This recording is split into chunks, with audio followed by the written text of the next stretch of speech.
गुरुर्ब्रह्मा गुरुर्विष्णु गुरुर्देवो महेश्वरा गुरुर्साक्षात् परम ब्रह्म तस्मै श्री गुरुदेव नमः। बोलो सद्गुरुदेव की जय। सनातन धर्म की जय। पधारेला सर्वे हरि गुरु संत की निर्वाण हंस की भजन करावे ना कुटुंब परिवार नो जय। આજના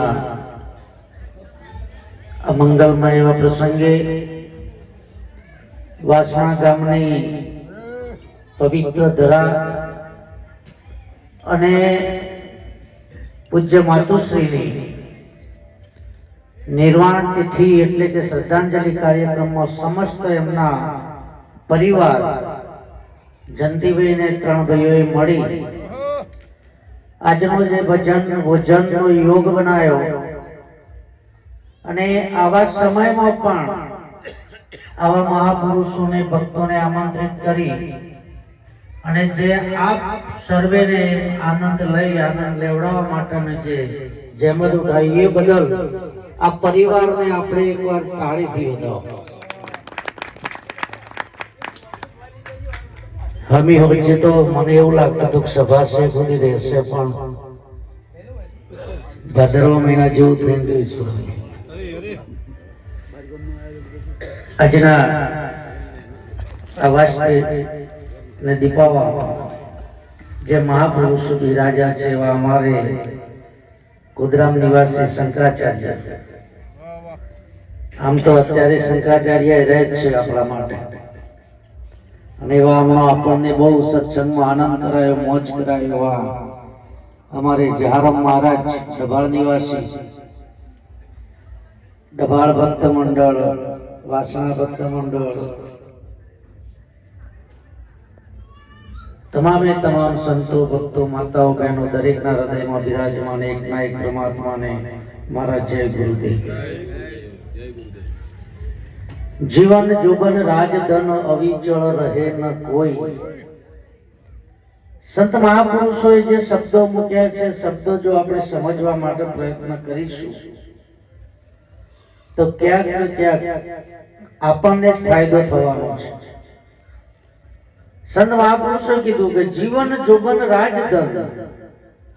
તમને ગમે જેટલું લોભ જીવન મળી જાય, ગમે જેટલી સત્તા મળી જાય, આખા વિશ્વની ધન સંપત્તિ મળી જાય અને યુવાની આવી જાય, પણ સંત મહાપુરુષ કહે છે કે જો સંતનો સત્સંગ ન મળ્યો તો આ જીવન એ જીવન નથી, વ્યર્થ છે. કેમ કે પરમાત્માએ આપણને મનુષ્યનો અવતાર આપ્યો છે, પણ આપણે કોઈ દિવસ વિચાર ન કર્યો કે ન પ્રશ્ન ઉઠ્યો કે પરમાત્માએ મને મનુષ્યનો અવતાર શા માટે આપ્યો છે. મનુષ્યનો અવતાર જો મળ્યો હોય તો ફક્ત ને ફક્ત પરમાત્માની પ્રાપ્તિ માટે મળેલો છે. અને એટલે તુલસીદાસ મહારાજ કહે છે, આપણને વારંવાર સંત મહાપુરુષ ટકોર કરે છે कि जब तक रहेगी ये जिंदगी फुर्सत मिले नहीं काम से, जब तक रहेगी ये जिंदगी फुर्सत मिले नहीं काम से, कुछ ऐसा समय निकालो और प्यार करी लो श्री राम से. परमात्मा ने भजवानी बात करी महापुरुषे कि तू परमात्मा ने भजी ले, शा माटे तू અહીં આવ્યો છે. હમણાં કહ્યું જારમ મહારાજે કે ભાઈ આપણે આયા છીએ તો ક્યાંથી આયા છીએ અને જે જનનીના ગોદમાં આપણે કેટલો સમય રહે છે અને આ જે માતાજીની આજે આપણે જે એમની શ્રદ્ધાંજલિમાં મળ્યા છીએ શા માટે આ રાખ્યું છે. આપણે બે અંજલિ અપાય છે. મહારાજ અહીં આપણે બે અંજલિ આપીએ છીએ. સૌ પ્રથમ કોઈનું મૃત્યુ થાય ને ત્યારે પહેલી અંજલિ જળની અપાય. જ્યારે આપણો સમાજ એકઠો થાય, કોઈ પણ સમાજ હોય, સંતને કોઈ સમાજ ન હોય, સંત જ્ઞાતિ અને જાતિ બંનેથી પર ઉઠે છે. પણ જ્યારે આ સમાજ મળે વ્યવસ્થાના ભાગ રૂપે એને આપણે જળની અંજલિ આપીએ છીએ. અને જ્યારે સંતો અને ભક્તો મળે ત્યારે એને શ્રદ્ધાંજલિ આપીએ છીએ. એક શ્રદ્ધાની અંજલિ અપાય કે મને શ્રદ્ધા છે, મને વિશ્વાસ છે કે પરમાત્મા આ જીવાત્માને શાંતિ અર્પે અને શાંતિ મળશે એટલો મને પૂર્ણ વિશ્વાસ છે. આ એક શ્રદ્ધાંજલિના ભાગરૂપે આજે આપણે સૌ મળ્યા છીએ.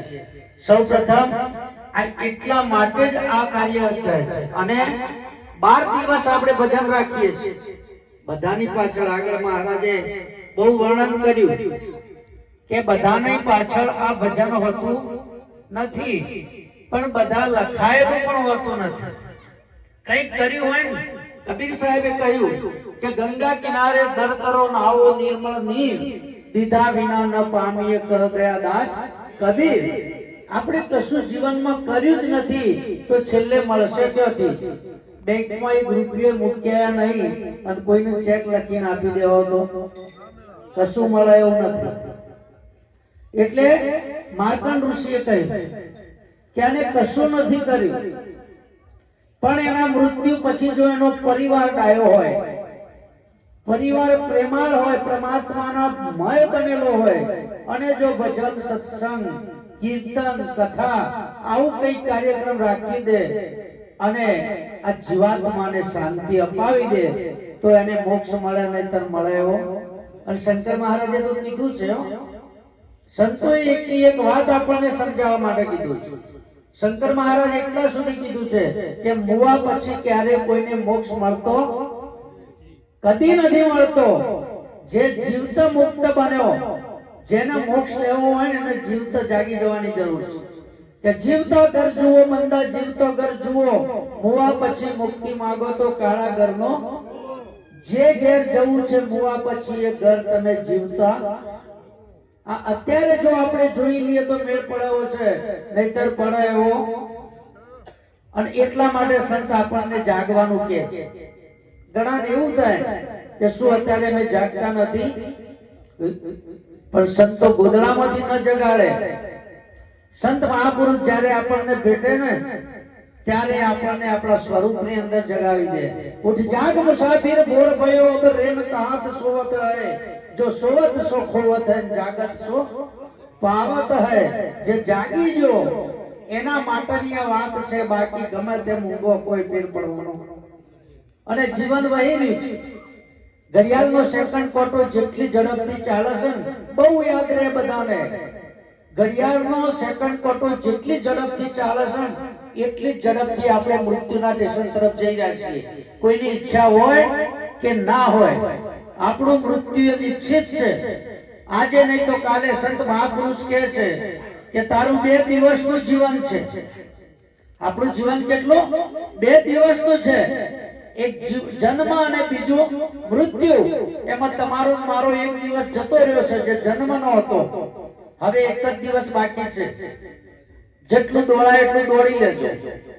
મૃત્યુ એ સનાતન સત્ય છે. આજે નહીં તો કાલે આવવાનું છે. એટલા માટે સંતો જાગવાનું કહે છે જાગજે જાગજે જીવડા તું જાગજે રે, જાગજે જાગજે તું જીવડા જાગજે રે, જાગજે જાગજે જીવડા તું જાગજે રે, જાગજે જાગજે તું જીવડા જાગજે રે. જાગજે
એક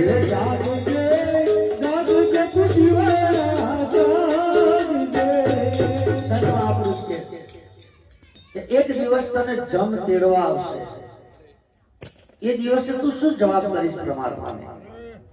અને જમ કોને તેડવા આવે છે? હમણાં કહ્યું એમ ગર્ભવાસમાં આપણે ભક્તિ કબૂલીને આવ્યા છીએ કે ગર્ભવાસમાં ભક્તિ કબૂલી બહાર આવીને ગયો તું ભૂલી, આ કલયુગનો વાયુ વાયો અને દેવામાં ગયો ડુલી. યાદ છે તને? યાદ છે? આ મરવાની સૌ કોઈને યાદ છે. ચેતી શકો તો ચેતજો, ખાતામાં મોટી ખાદ છે. અને એ ખાદને ભરપાઈ કરવા માટે પરમાત્માએ આ મનુષ્યનું કલેવર આપ્યું છે, આ મોકો આપ્યો છે. તું જાગી જા. અને જો અત્યારે જાગી જા તો મેળ પડાયો છે, નહીતર પછી કાલ કશું થાય એવું. અને એટલે આપણે માના ઉદરમાં હતા ત્યારે ગર્ભમાં પરમાત્માને કોલ આપ્યો, કારણ કે એવી જગ્યાએ ફસાયેલા હતા, ઊંધા મસ્તકે લટકતા હતા. 9 મહિના સુધી આપણે મળ ને મૂત્રના વચ્ચે રહ્યા છીએ.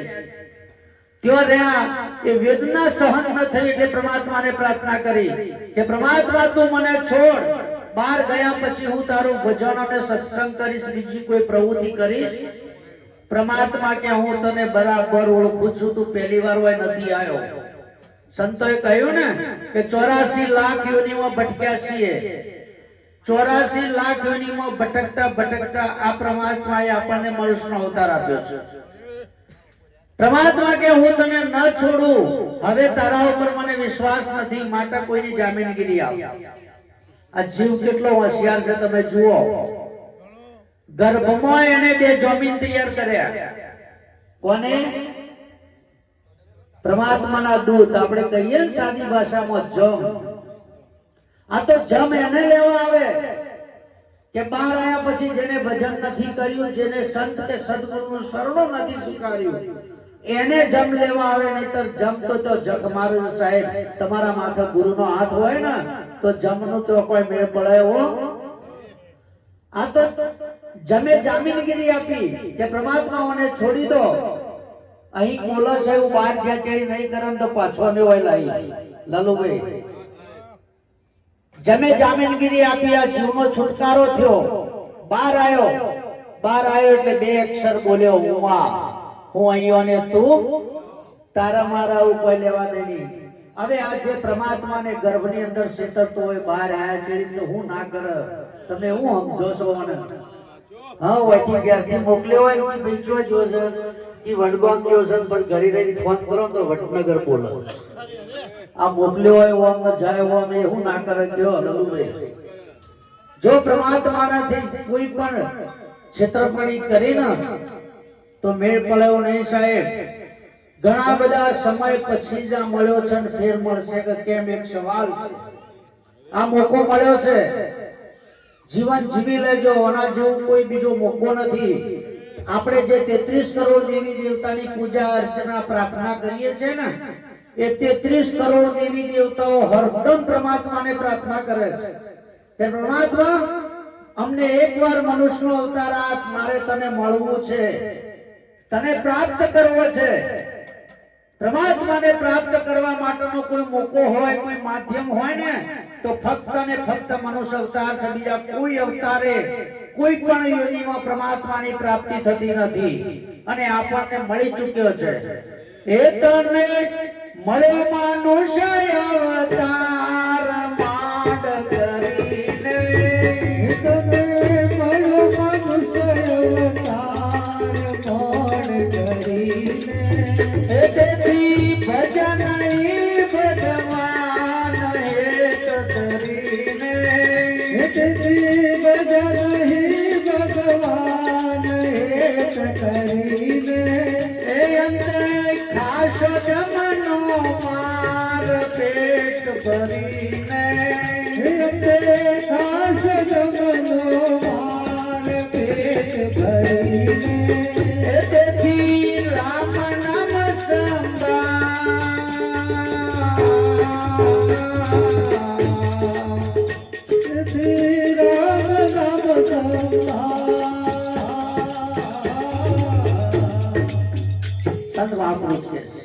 તું રામને સમર બસ.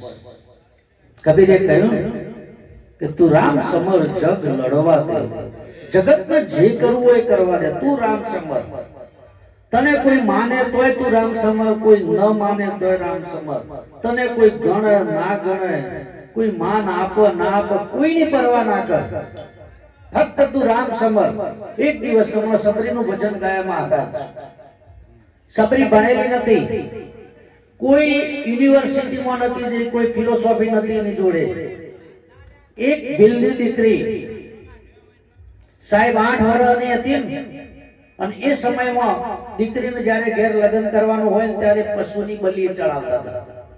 એ વખત એમનો આહાર રહ્યો હતો, અને 8 વર્ષની દીકરી પશુની બધી લાઈન 8-10 પશુઓ અગણામ બોધ્યો ને, એટલે એને એની માને પૂછ્યું કે માં આ બધું કેમ લાયા છે? કે તારું લગ્ન કરવાનું છે, એટલે જે જાન આવે ને એને જમાડવા માટેની આ વ્યવસ્થા થાય છે.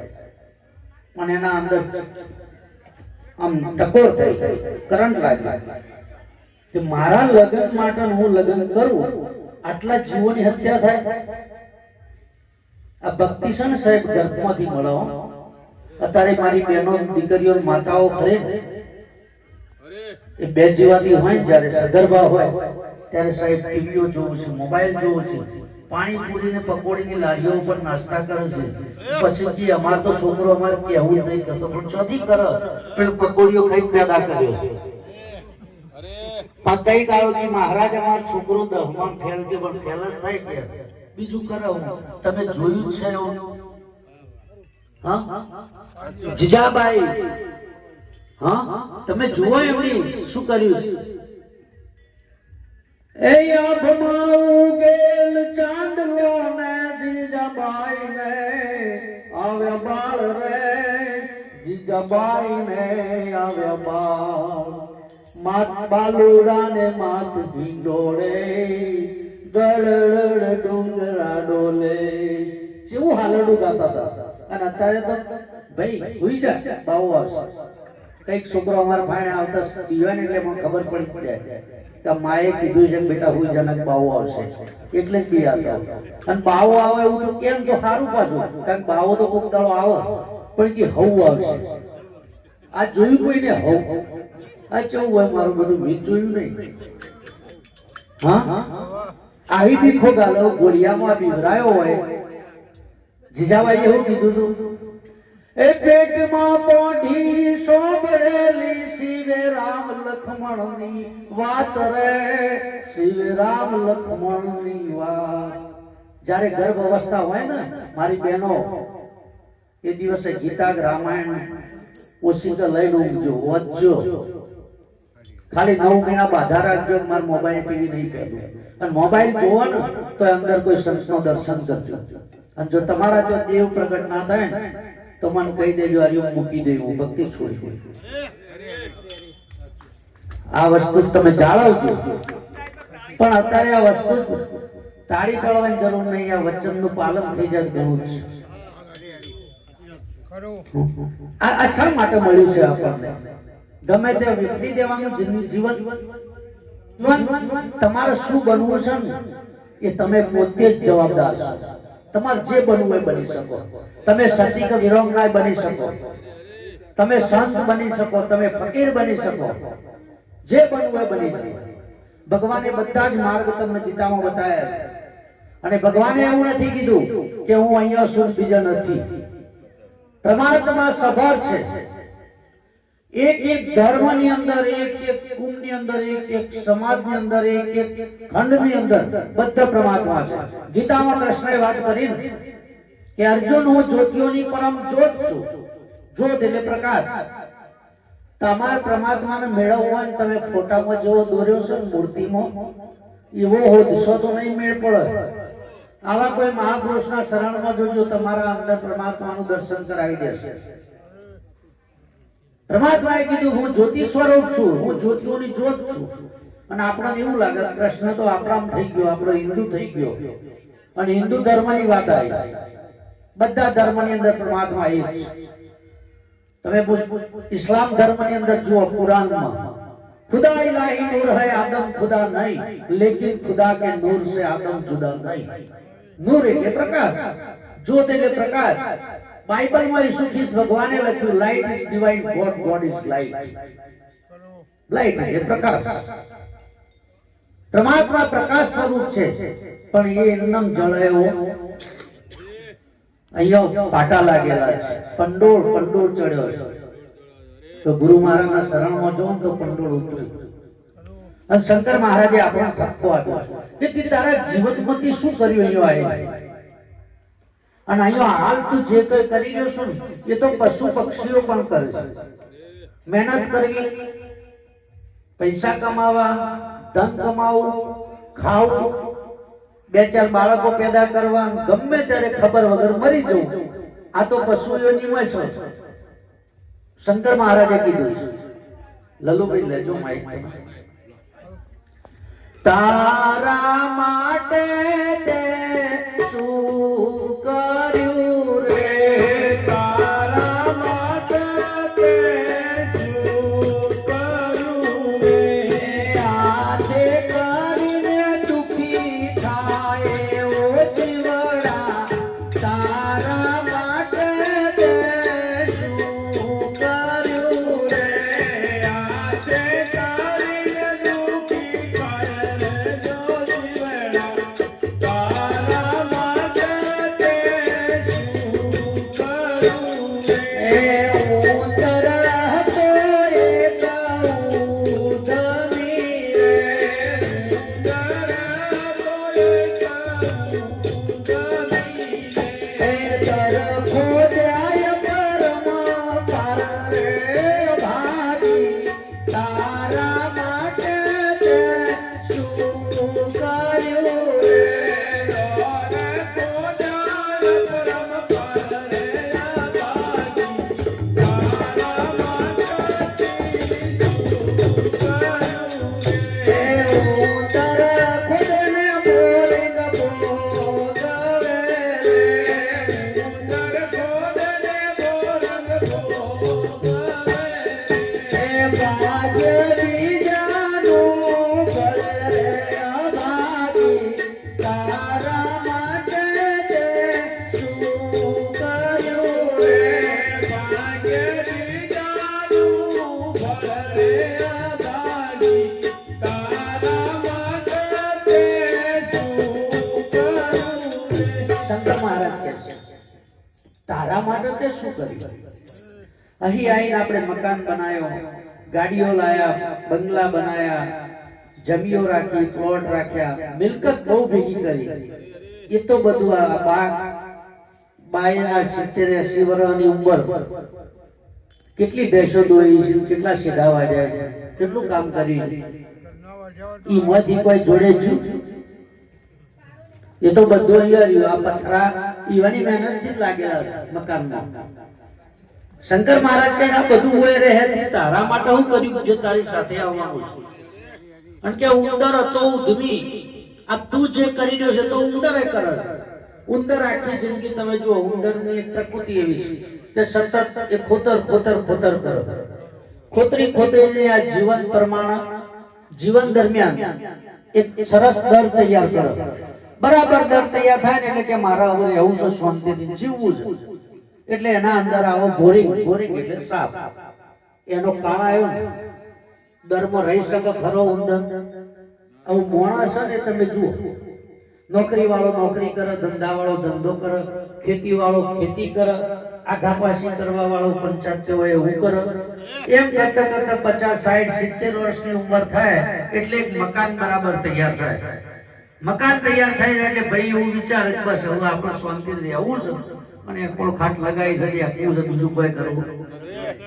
એટલે એકનો એક દીકરો હોય અને અત્યારના સમય પ્રમાણે ભણેલી ગણેલી ટૂંકા વસ્ત્રો વાળી ઘરમાં બહુ આવી જાય અને પાયણા ઊભી ફૂંફાળા મારે તો દાદા ની રહેવું કે હમણાં જાગરણ મહારાજ કહેતા ધોરો વાળું સંભાળવું. શંકર મહારાજ કહે છે કે આ તો ઉંદેડે કરતો તો દીકરીમાં હું નવાઈ જાય, તારા પરિણામ ફેર હું જ. અને એટલે કહે છે મહારાજ માખીએ માધવેરું કીધું રે, માખીએ માધવેરું કીધું રે, ખાધું ના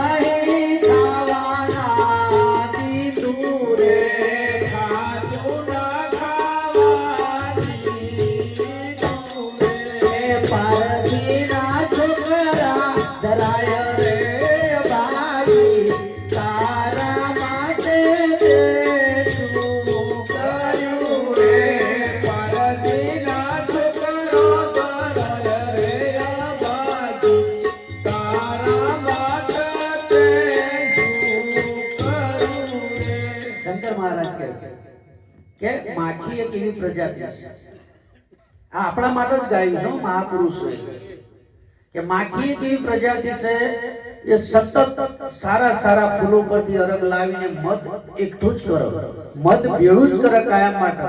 મોખી ક્યારેય મધ ખાય નહીં, અને એ ખાય નહીં અને આપણા લુંડો લેવો હોય તો લેવા દે, ખાય નહીં આપણો ખાવાય ના દે.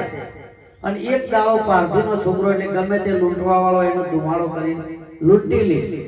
આપણામાં કઈક મધમોખી જેવા હોય, આખી જિંદગી એકઠું જ કરે જો, એકઠું જ કરે જો, ભેળું જ કરે જો.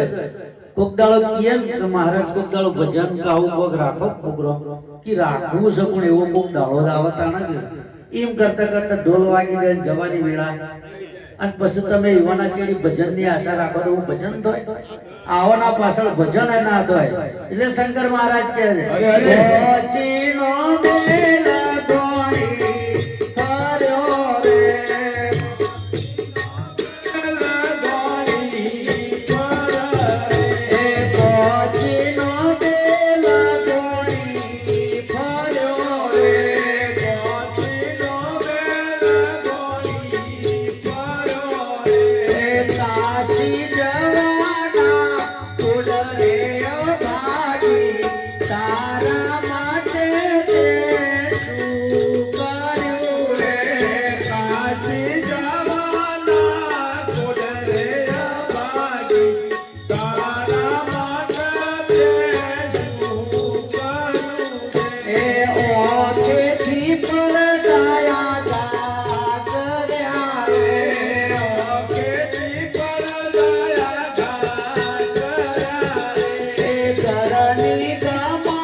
છે કે પેલા આપણે ગોણી રાખતા ને તેલ પીલવા માટે, બધું અનાજ પીલું.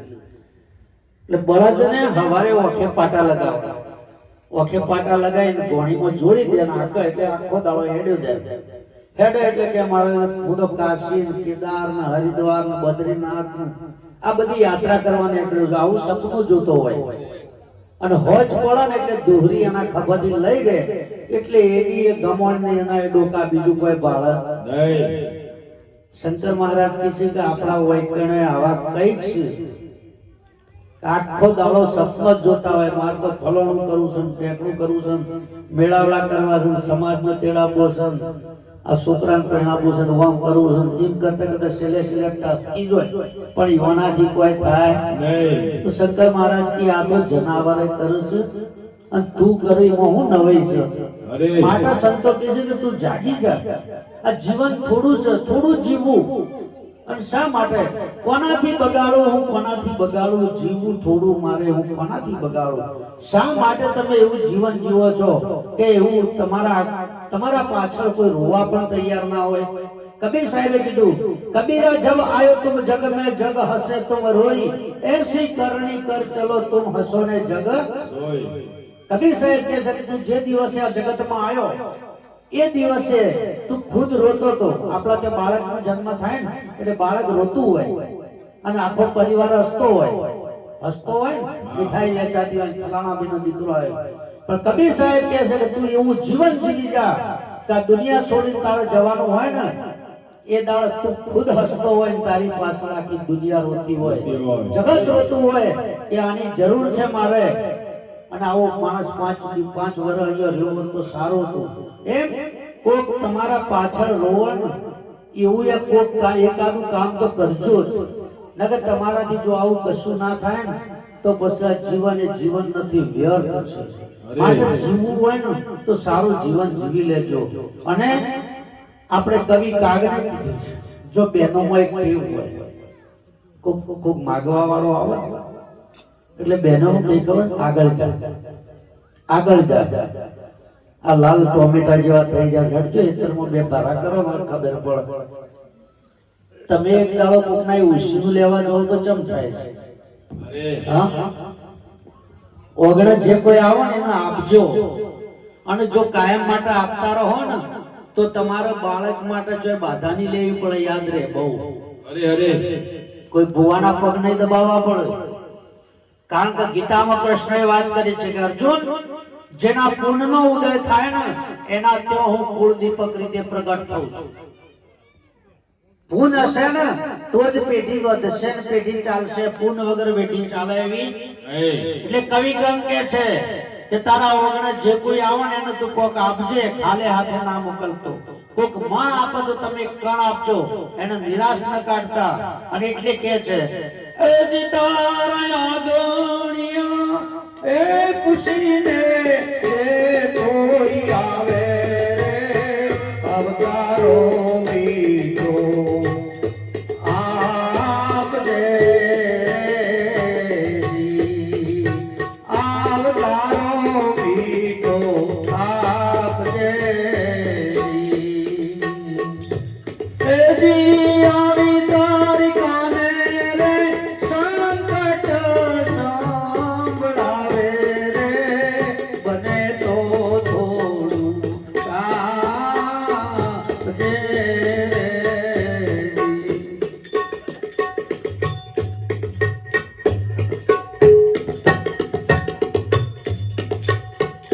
પેલા એને પાણી બાજે સાથે બેસ ખાજે, પેલા એને પાણી બાજે સાથે બેસી ખાજે, એ જીવને જોતા રે એ સુધી ઓળાવા તું જાજે અવતારો મીઠો આપજે. અને તારે મહેમાન આવ્યા હોય તો ઓહરીના પેલા બાંધો છે ને એટલો ઉભો ઉભો ટાટા મેં એવું ના કહેતો પાછો મેરે આંગણે મેં તુમ્હારા ક્યાં કામ આયા, નકર અત્યારે તો આવી ગઈ છો. પેલા તો બાયણામ લખાતું ભલે પધાર્યા ભાવથી, અને આવું તો દરવાજામાં લખી દીધું કૂતરાથી સાવધાન. કૂતરું ના હોય પાછું સાવધાન. કાકા હોય ને જોપામ બેહલ ખાટલો ડાળે, અને અહીંયા ડોરડી તૂટેલી હોય ભાઈ, દોયડીઓ નેચર તો બધી લટકતી હોય, અને હાથમાં હોટી હોય ની બેહી રહેવાની. એક જ કૂતરું મેં લમના બાદી હોળ હોળ હોળ કર ઈ બેઠા બેઠા. પછી હોજ પડે ને એટલે કૂતરો મીટિંગ કરે એક બાજુ. એક તો આ ડોહો કરી ગયો તો હારું કોઈ કકડો રોટલો નહીં ખાવા દેતો.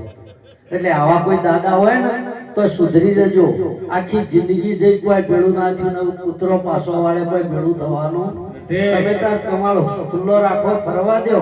કારણ કે એ તો બુદ્ધ ભગવાને કીધું છે કે જેના ગામમાં જેના મહેલામાં કૂતરો તાજો હશે ને ત્યાં સમૃદ્ધિ વધારે આવશે આવશે ને આવશે, એ જ સુખી થશે. એટલે એમના માટે કદી કકડો હાલજો. અને તુલસીદાસ મહારાજે કહ્યું છે કે ચડતાની નિશાની જોજો તમારું ઘર પૂછી આવે મહેમાન. ચડતાની નિશાની જોજો તમારું ઘર પૂછી આવે મહેમાન, અને પડતાની નિશાની જોજો તમારા ઓગણામાં 3 દાડે કૂતરું ન ખાય રોટલો. આટલો એક શ્વાન ટુકડો ન બાળે. જો કૂતરું 3 દાડે રોટલો ના બાળે તો સમજી લેજો પછી કોણ આવશે. મારે નહીં કેવું તો તમને ખબર જ હશે પછી કોણ આવશે. એટલે આવું કોઈ જીવન ના જીવતા સારું જીવન જીવજો. એક જ નાનું પદ બોલું અને મારી વાણીને વિરામ આપું, સમય થઈ ગયો છે. એટલે જોજે જોજે રે માનવ રંગ જાય ના રે, જોજે જોજે રે માનવ રંગ જાય ના રે, તને પાછળથી પસ્તાવો થાય ના રે, જોજે પાછળથી પસ્તાવો થાય ના રે, જોજે જોજે માનવ રંગ જાય ના રે, જોજે જોજે માનવ રંગ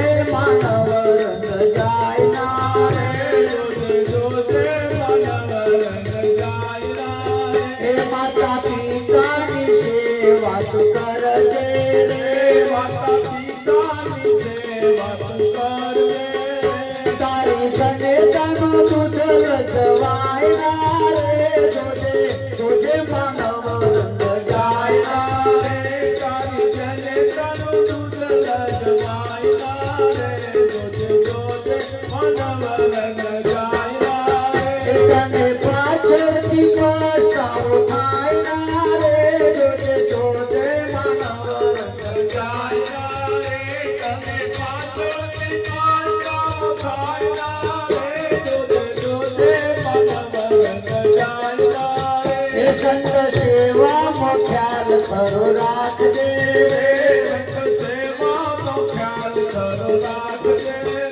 તારી ભક્તિનો ગૌરવ જાય ના રે જોજે જોજે માનવ રંગ જાય ના રે તારી ભક્તિનું ગૌરવ જાય ના રે જોજે જોજે માનવ રંગ જાય ના રે કહે બંધારા ગુણ રંગ રાખજે રે બંધારા ગુણ સારા રાખજે કહે રાખોડ બંધા રંગ રાખજે કહે રાખોડ બંધા રંગ રાખજે તને લીધેલું નામ ભૂલાય ના રે જોજે જોજે માનવ રંગ જાય ના રે લીધેલું નામ ભૂલાય ના રે જોજે જોજે માનવ રંગ જાય ના રે બોલે સદગુરુ ભગવાન